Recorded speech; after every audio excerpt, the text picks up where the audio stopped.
సుమిత్ర చెయ్యి నీ నెత్తి మీద వేసుకుని నిజం చెప్పు అంటే నువ్వు చెప్తావా లేదా? నేను చెప్పనమ్మా. అన్నమ్మా, అందుకే నిన్ను అడగలేదు. ఇదే నా కూతురు. నువ్వు నా కూతురువి కాదు.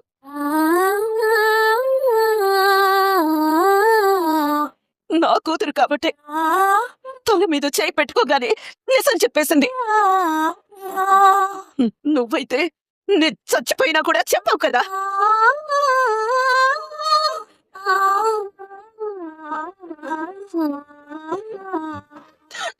నీకేం కాదు సుమిత్ర. లేదండి, నా పరిస్థితి ఏంటో నాకు అర్థమైపోయింది. సుమిత్ర, మమ్మీ, సుమిత్ర. మమ్మీ.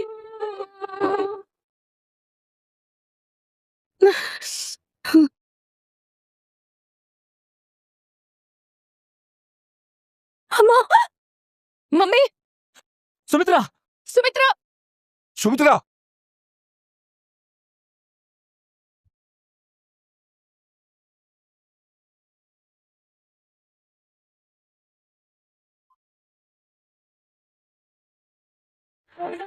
ఏం చేస్తున్నాడు?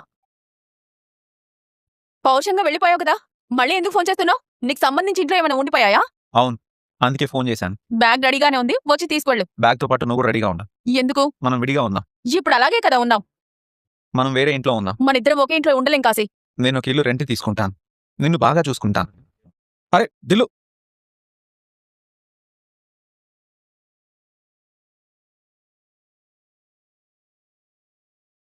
ఎందుకు మళ్ళీ ఫోన్ చేస్తున్నావు? మాట్లాడుతుంటే కాల్ కట్ చేస్తున్నావు. మనం మాట్లాడుతుంటే అవతల వాళ్ళు కాల్ కట్ చేస్తున్నారంటే అర్థమేంటో తెలుసా?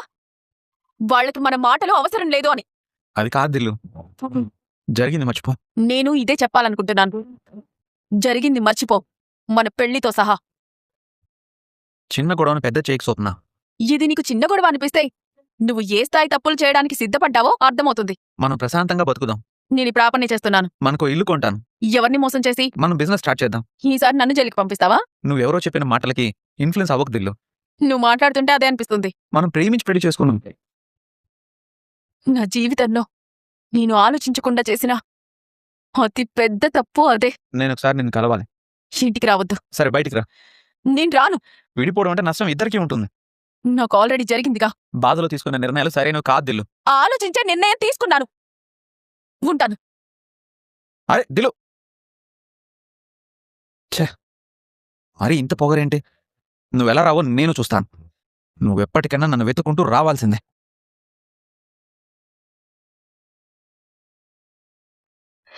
చూడండి సుమిత్ర గారు, నేను డాక్టర్ని, మీరు పేషెంట్. ఇదంతా పక్కన పెట్టండి.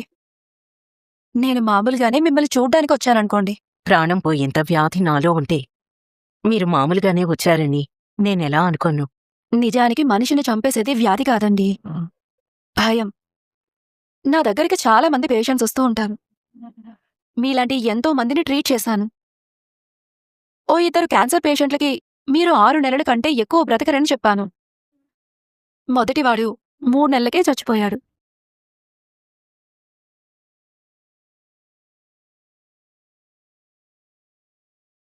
కాని రెండోవాడు 6 సంవత్సరాలు బ్రతికాడు. నేనిచ్చిన టైం కంటే తక్కువ టైంలోనే మొదటివాడు చచ్చిపోవడానికి కారణమేంటో తెలుసా? అతనికి భయం ఎక్కువ. నేను చచ్చిపోతానేమోనన్న భయంతోనే అతను తొందరగా చచ్చిపోయాడు. కాని రెండో అతనికి ధైర్యముంది.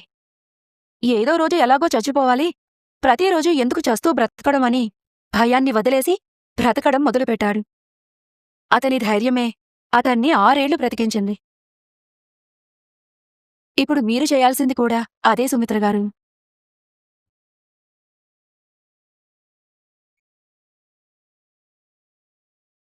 కాని వాళ్ళకి మీకు తేడా ఏంటో తెలుసా? వాళ్ళ సమస్యకి పరిష్కారం లేదు, కాని మీ సమస్యకి పరిష్కారముంది. అవునండి, మీ సమస్యకి పరిష్కారముంది. పరిష్కారం ఎవరో కాదు, మీ కూతురే.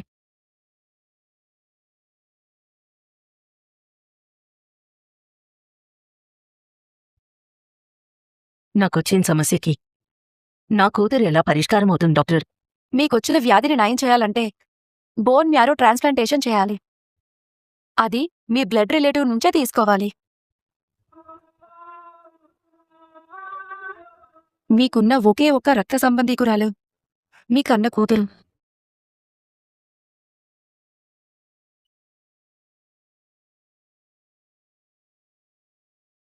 ఇప్పుడు మీ కన్న కూతురే మీ ప్రాణదాత.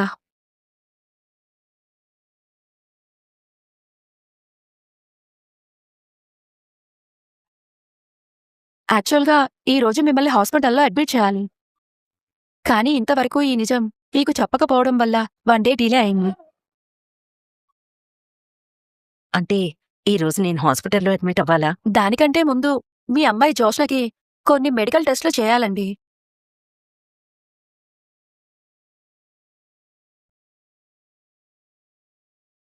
కార్తీక్, జ్యోత్స్న తీసుకొని నువ్వు హాస్పిటల్కి వెళ్ళి. తోడుగా నేను వెళ్తాను దశరథా. ఎవరు అవసరం లేదు. వెళ్ళని నాన్న, తిండి తోడుగా ఉంటుంది. సరే వెళ్ళండి.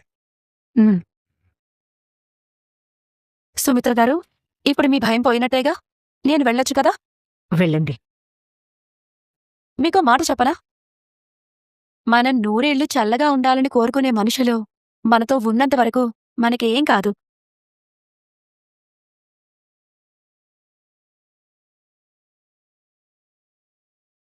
మిగతా వాళ్ళ సంగతి నాకు తెలియదు గాని ఈవిడ మాత్రం మీకేం కాకూడదని బలంగా కోరుకుంటుంది.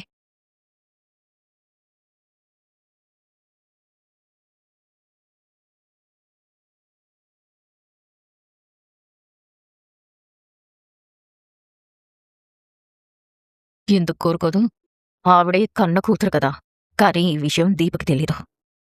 ఈవిడకి మీకు ఎలాంటి బంధముందో తెలియదు గాని మొదటిసారి నేను దీపని చూసినప్పుడు ఆవిడ కళ్లల్లో ఏ కన్నీళ్ళైతే ఉన్నాయో ఇప్పటిక్కూడా ఆ కన్నీళ్ళు అలాగే ఉన్నాయి. దీపకి నిజం తెలిసేమో అనిపిస్తుంది. కానీ నిజం తెలిస్తే దీప ఆగదు. తను కార్తిక్ భార్యగానే పరిచయమా? తనకి మీకు ఏమైనా రిలేషన్ ఉందా? తనకి నాకు ఇంతకు ముందు పరిచయం ఉంది, కానీ మా ఇద్దరికీ వ్యక్తిగతంగా ఏ బంధం లేదు. ఓ కన్న తల్లి కన్న కూతురితో ఏ బంధం లేదనడం కంటే మించిన బాధ ఇంకేముంటుంది? ఇప్పుడు తన కార్తీక్ భార్య కాబట్టి వరుస కూతురు అవుతుంది. దీపే నీ కన్న కూతురత. ఇది ఇంకెన్నాళ్ళో దాచేయను. నిజం చెప్పే టైం వచ్చేసింది. అయితే మీకిద్దరు కూతుళ్ళన్నమాట. ఇంకా మీరేం కంగారు పడాల్సిన అవసరం లేదు. మీ ఇద్దరి కూతుళ్లే మిమ్మల్ని కాపాడుకుంటారు. నేను వెళ్తానండి. మీరెప్పుడు అడ్మిట్ అవ్వాలో చెప్తాను. కార్తిక్, మీరు జోష్నని తీసుకుని హాస్పిటల్కి రండి. అలాగే డాక్టర్. వస్తానండి. జ్యోత్స్న, వెళ్ళమ్మా. ఎక్కడికి వెళ్ళేది? హాస్పిటల్కి వెళ్తే టెస్టులు చేస్తా. అప్పుడు నేను కన్న కూతురు కాదు అని తెలిసిపోతుంది. ఏం పెద్ద మేడం గారు, వెళ్ళేద్దామా? నేనెవరనే దాని గురించి ఈ విధంగా బయట పెట్టాలనుకుంటున్నావా? నువ్విదంతా తెలిసి చేస్తున్నావో తెలియకుండా చేస్తున్నావో అర్థం కావట్లేదు, కానీ కాలం నీకు అనుకూలంగా ఉంది. ఇప్పుడు దీని నుండి ఎలా తప్పించుకోవాలో ఆలోచించాలి. భార్యతో బయలుదేరండి. నేను చేసిన పాపం బయటపడే రోజొచ్చింది. సుమిత్రకి ఏమవుతుందో తెలియదు గాని నేను చచ్చేలా ఉన్నాను. రండి పెద్ద మేడం గారు. కార్తీక్, ఒక్క నిమిషం ఆగరా. చూసావా జ్యోత్స్న, దేవుడు మనిద్దరికీ ఎంత విచిత్రమైన బంధం వేశాడు. నీకు నేను జన్మనిచ్చి తల్లినయ్యాను. నాకు నువ్వు పునర్జన్మనిచ్చి తల్లివవుతున్నావు. నువ్వు నాకు ప్రాణం పోయడానికే నేను నీకు ప్రాణం పోశానేమో. ఒక తల్లి రుణం కూతురు ఇంతకంటే గొప్పగా ఎలా తీర్చుకోగలుగుతుంది? నువ్వు చెప్పింది కరెక్ట్ అత్త. నీ కన్న కూతురికి నీ రుణం తీర్చుకోవాల్సిన టైం వచ్చింది. నీ కన్న కూతురు గురించి అందరూ చాలా గొప్పగా చెప్పుకుంటారు.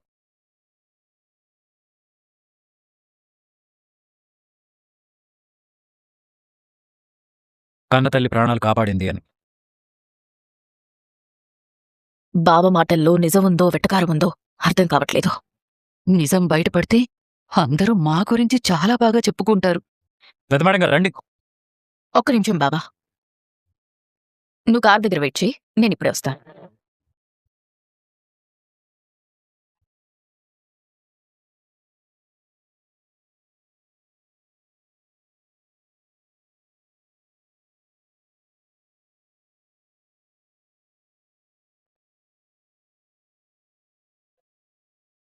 మీకున్న ఒకే ఒక రక్త సంబంధికురాలు మీ కన్న కూతురు. మీ కన్న కూతురే మీ ప్రాణదాత. ఏం చేయాలి? ఏంటి రమ్మని సైగ చేశావు? ఇక్కడ నేను టెన్షన్తో చచ్చిపోతుంటే రమ్మని సైగ చేశావేంటని అడుగుతావేంటి? ఇప్పుడు దీని నుంచి ఎలా తప్పించుకోవాలో చెప్పు. కార్ దగ్గర కార్తీక్ గడు వెయిట్ చేస్తున్నాడే. గ్రానీ, కింద జరిగిన దానికి నీ మైండ్ బ్లాక్ అయినట్టుంది. సిట్యువేషన్కి సంబంధం లేకుండా మాట్లాడుతున్నావు. ఇప్పుడు నన్నేం చేయమంటావే? నేను అదే అడుగుతున్నాను. నీ కూతురే నిన్ను కాపాడే ప్రాణదాత అనగానే మా అమ్మకి ప్రాణం లేచొచ్చిందేమో కాని నాకు మాత్రం కాళ్ళ కింద భూమి అదిన్నట్టే ఉంది. నేను కూడా ఏదో ఒకటి చేద్దామని నీతో వస్తున్నానే. ఎందుకు? నా బ్లడ్ తీస్తుంటే చేపట్టుకోడానికా? టెస్ట్లు చేశారు అంటే మనం దొరికిపోయినట్టేనే. మనల్ని తీసుకెళ్లేది రెస్టారెంట్కి కాదు, హాస్పిటల్కి. అక్కడ టెస్ట్లే చేస్తారు. మరిప్పుడు ఏం చేద్దామో చెప్పు. అది తెలియకే కదా తల పట్టుకుని తిరుగుతున్నాను. వెళ్లకుండా అయితే తప్పించుకోవడం కష్టం. అక్కడికి వెళ్ళిన తర్వాత కూడా తప్పించుకోవడం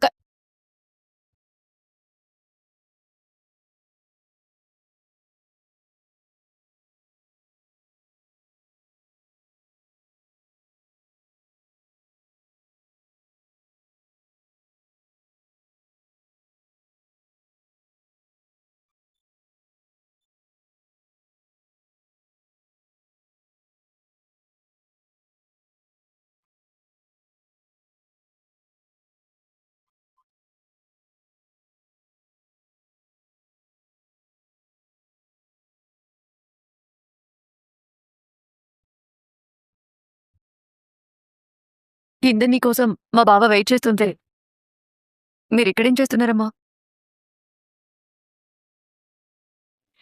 దేనికో ఇద్దరు బాగా కంగారు పడుతున్నట్టున్నా. మేమెందుకు కంగారు పడతాం? చూస్తుంటే ఇది కంగారు పడుతున్నట్టు కాదే, భయపడుతున్నట్టుగా.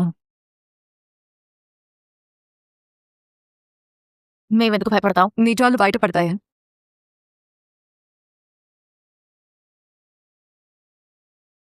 బయటపడకూడదని ఎంత జాగ్రత్త పడితే మాత్రం బయటపడాల్సిన టైం వచ్చినప్పుడు నిజాలు బయటపడకుండా ఉంటాయమ్మా. అర్థం లేకుండా మాట్లాడుకో.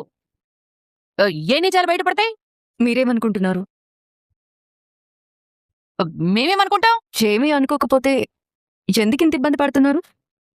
నిజాలేవో బయటపడతాయన్నావు కదా. పడ్డాయి కదా అమ్మాయి గారు, మీరే బయట పెట్టారు కదా. నువ్వు మాట్లాడేది సుమిత్ర గురించే కదా. మీరేమనుకున్నారు? మేమేమనుకుంటాం? మేం కూడా అదే అనుకుంటున్నాం. కింద మా బావ వెయిట్ చేస్తున్నాడు, త్వరగా వెళ్ళండి. నువ్వెళ్ళు, మేమొస్తాం.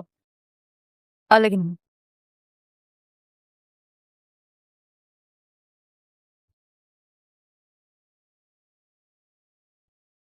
అమ్మాయి గారు, మీరు జాగ్రత్త. ఎందుకు? తల్లిని కాపాడుకోవడం కూతురి బాధ్యత. సుమిత్ర గారి ఏకైక కూతురు మీరే కదా. అందుకే మీరు కొంచెం అమ్మ గురించి భయపడకుండా జాగ్రత్తగా ఉండండి అని చెప్తున్నాను.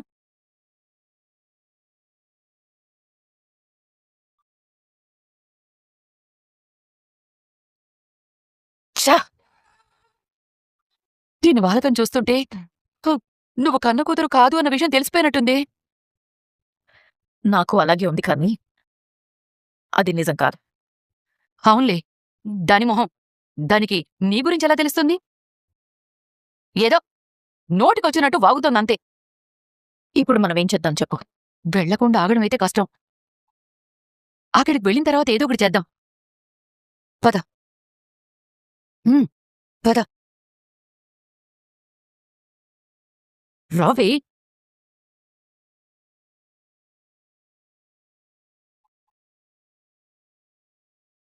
అమ్మ దూరమై నాన్న పడే బాధ కళ్ళారా చూశాను. ఇప్పుడు అన్నయ్యకి కూడా ఇదే పరిస్థితి వస్తుందా? నాన్నతో ఓసారి మాట్లాడాలి, ధైర్యం చెప్పాలి.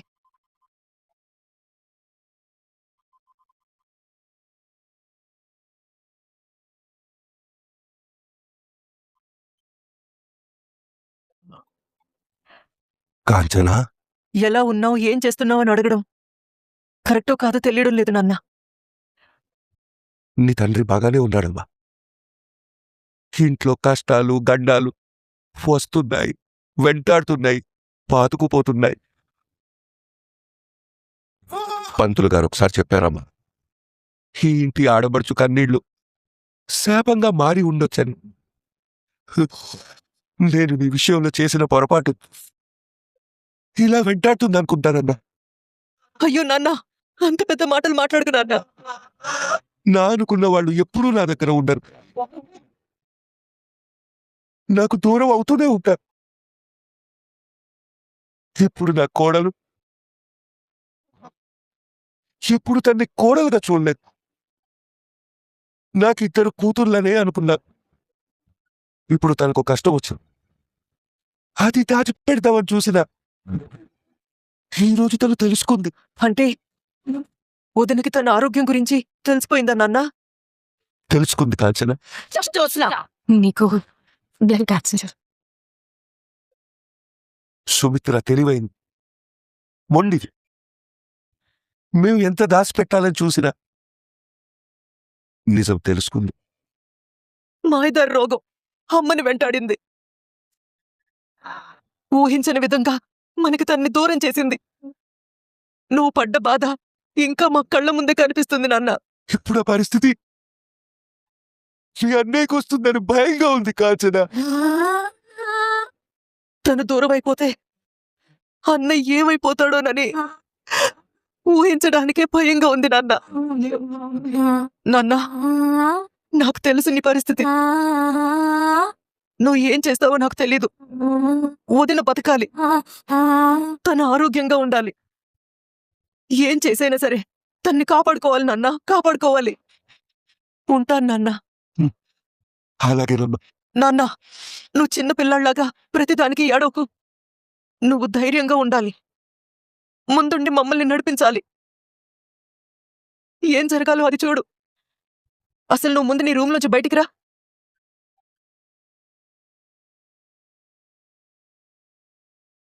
సరేనమ్మా, నాకు కొంచెం టైం కావాలి.